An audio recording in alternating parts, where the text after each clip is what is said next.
Assalamu alaikum. My name is Tahir Naim and we are studying Management Information System or MIS.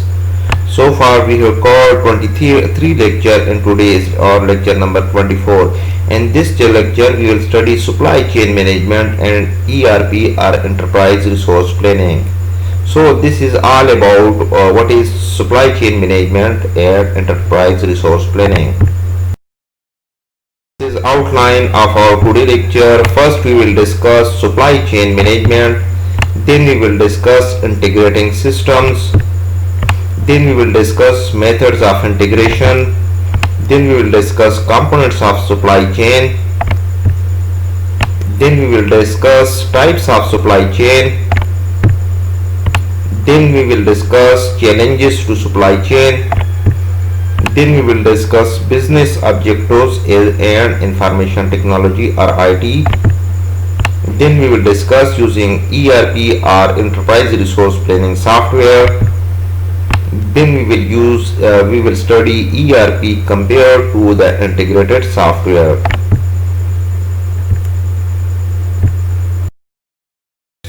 So let's start with supply chain management. The business in the globalized age is more about enhanced efficiency, increased productivity resulting in lower cost of production, quick and effective decision making, increased outreach and customer client satisfaction, and sharing knowledge across institutions.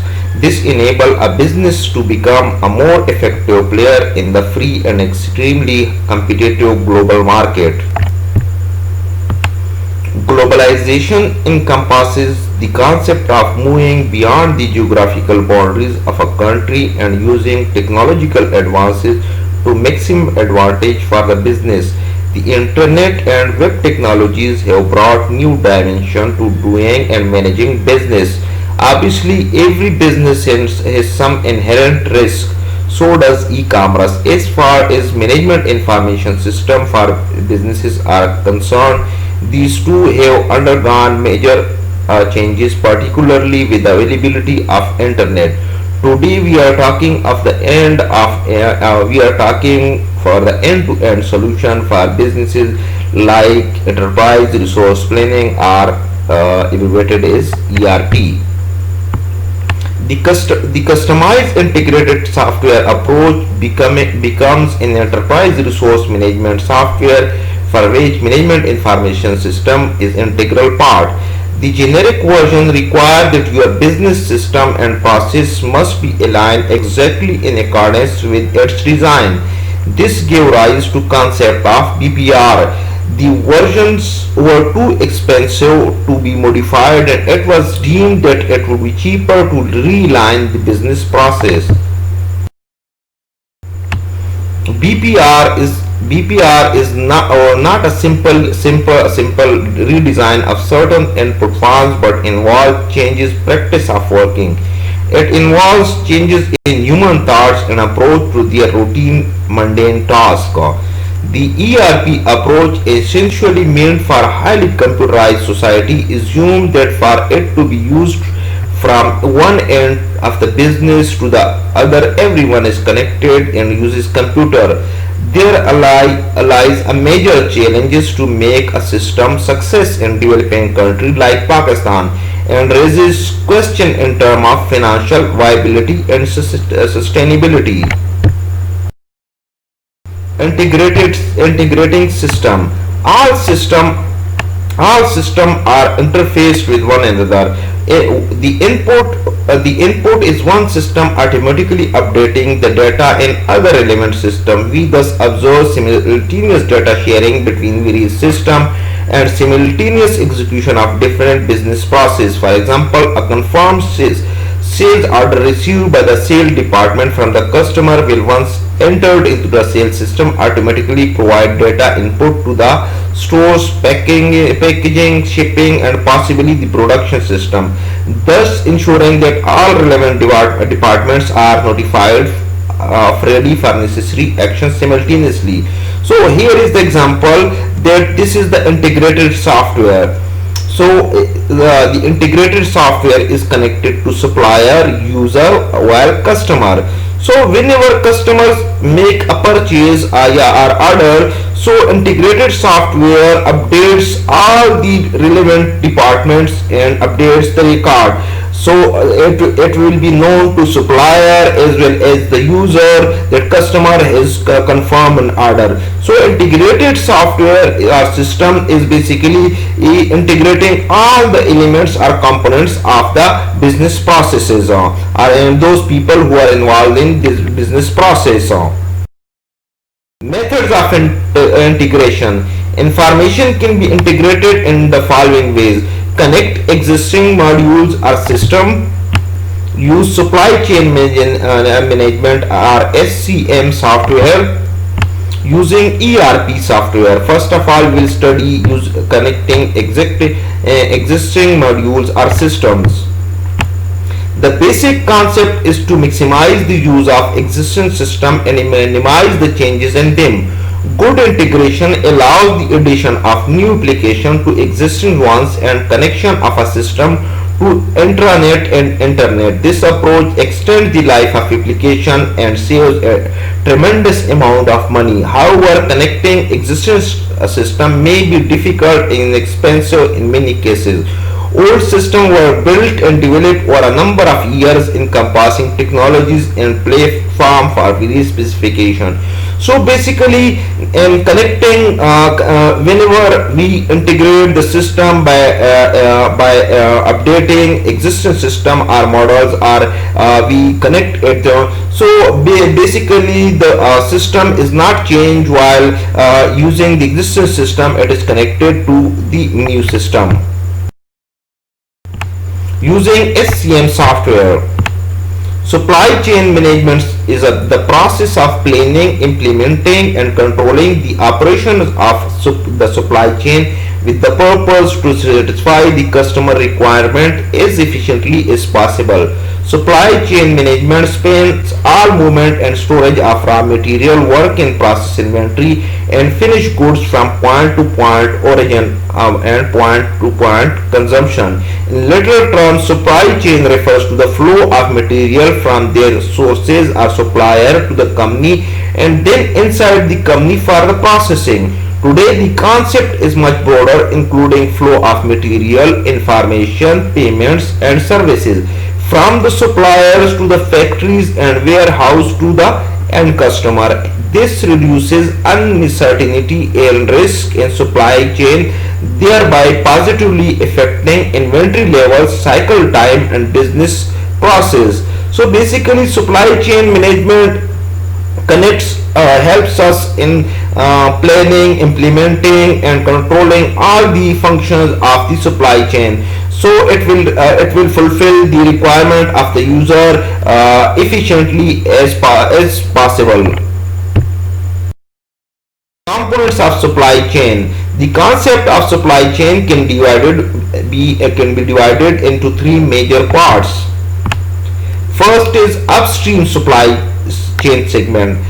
The upstream supply chain segment includes the organization first tier supplier like manufacturer and assembler. The major activities are purchasing and shipping. So upstream is all about those organizations who are a higher value chain than our organization. Basically they are first tier supplier or they are more important supplier. Internal supply chain segment includes all the process to transform inputs to the output. Basically, internal supply chain segment includes the processing from raw material to the finished good inside the organization. Downstream supply chain segment. Downstream supply chain segment include distributing, delivering to the customer and final consumption of the product. So basically in downstream segment, whenever we produce the goods, it is distributed to the distributor or through other means, and from there it is delivered to the customer and customer uses this product. So this is called downstream supply chain management. Types of supply chain management, supply chains. Supply chain may exist in various forms depending on the need of businesses. Made to store. So this type of focuses on tracking customer demand in real time so the production process can restock the finished good inventory. So basically it tracks the customer that in which season or in what time the demand is higher, or so that we can expedite the production process and increase our production and restock the finished goods timely manner so that it is available for the customer.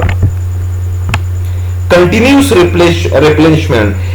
This type of supply chain focuses on constant replacement of inventory by working closely with supplier applicable to environment with stable demand pattern. So basically continuous replenishment basically deals with whenever the goods is finished, it is supplied on time and no inventory is built up, so that there is we can avoid the unnecessary cost.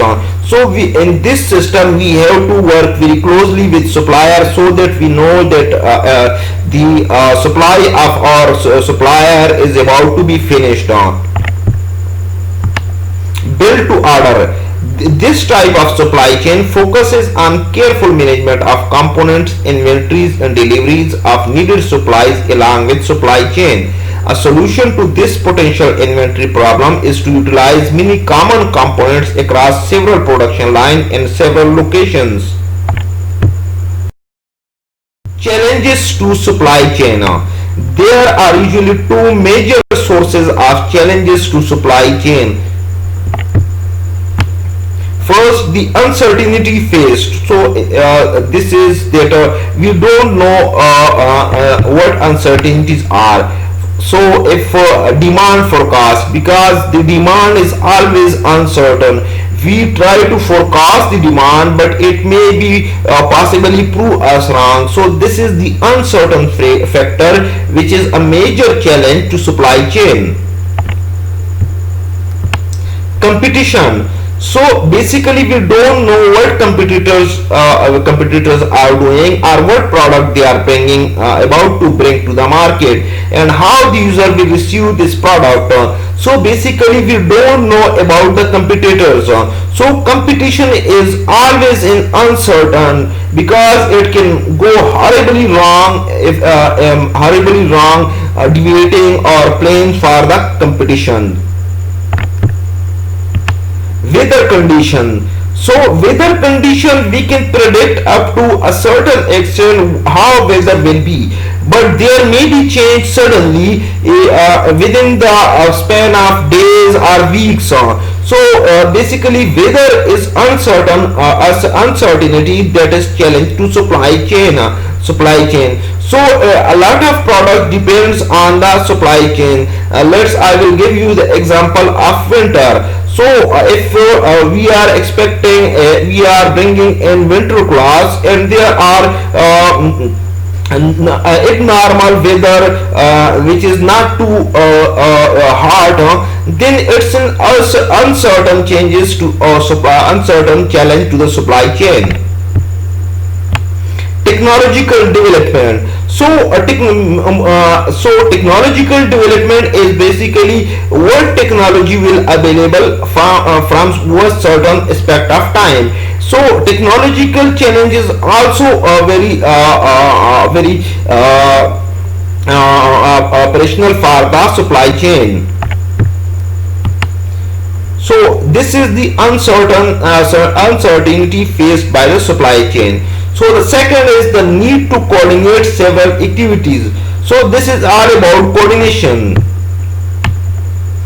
Businesses partners are misunderstood. So basically we need to coordinate closely with our business partners so that we understand their perception and feedback about our product or what customer require. So this is very necessary that business partner must not be misunderstood. So the second is departments are not well connected. So whatever stores we have the contracts with are not located in the ideal place, or those places are not visited by the customer. So this is also challenge to the supply chain. Business objectives and IT. The goals set by the business strategy are always of supreme importance. Some of these goals are meeting customer requirement, reaching customer where he is, online scattered location, achieving distinct competence, and winning broad loyalty. Information technology function is an organization is set up in order to support business goal set at all level of organization. So whenever we are deploying information technology, it must be aligned with our business objectives. And it must help to reach to the customer wherever he is present. Maybe he is an online, or he is present in diverse location, or so it must help in achieving our business objectives.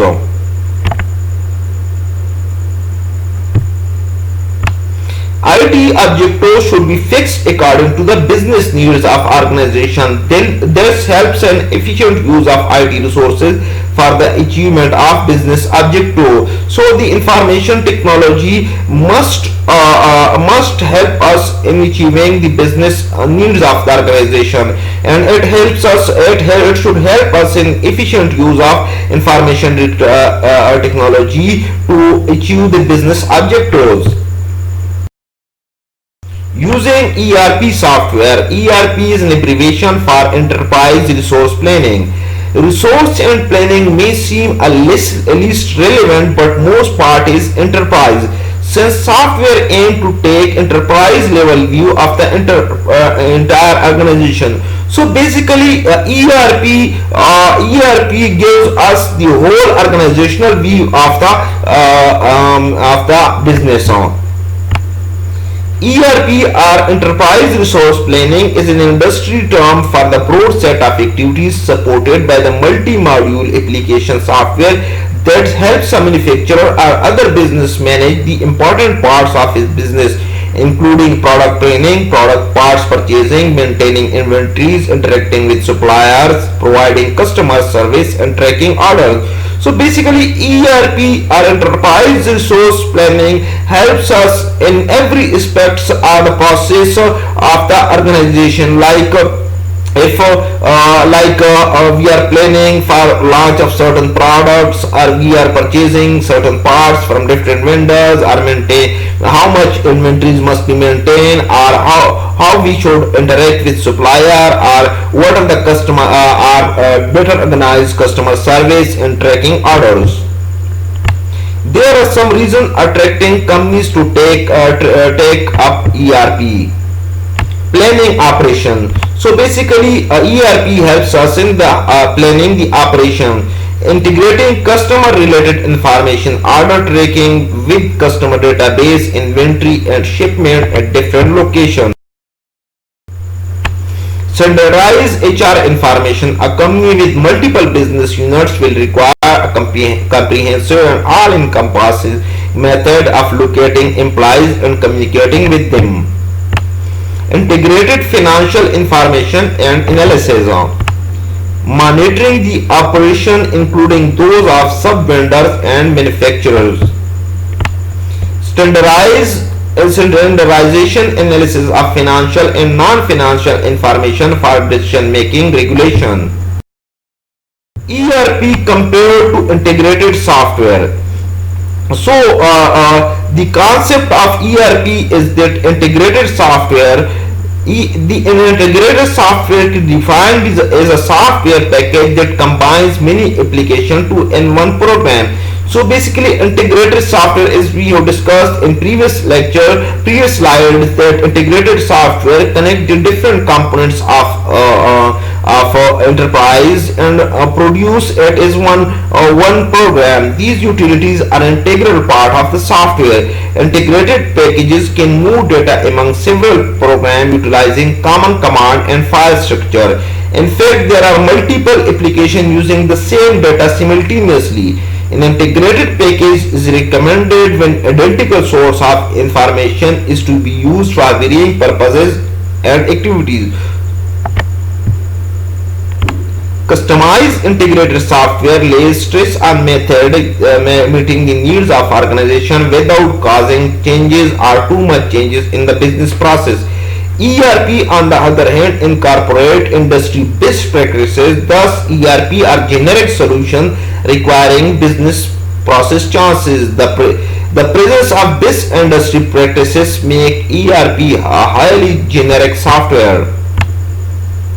ERP can be customized for a business but at very high cost. Hence, the benefits are better earned in implementing the ERP as generic software and spending time realigning the business process and synchronizing with it. These are the references from where I have prepared my lecture. Thank you. If you have any question regarding today's lecture, I will be more than happy to answer your question. Thank you. Allah Hafiz.